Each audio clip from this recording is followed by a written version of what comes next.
Hi guys, today I would like to talk about learning. I've been thinking about learning a lot lately and how much I love learning new things like skills or languages, physical and mental. Learning new things is so important for me. It's a huge part of my day. As long as I learn something new every day, I feel successful. Maybe not even successful, but just accomplished like I feel proud of myself.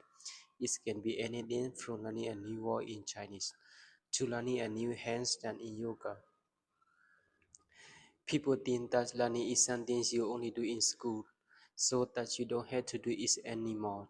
But it's something you experience the process of learning of connecting with other people, learning about yourself and your mind in the process, and truly enjoying learning for yourself.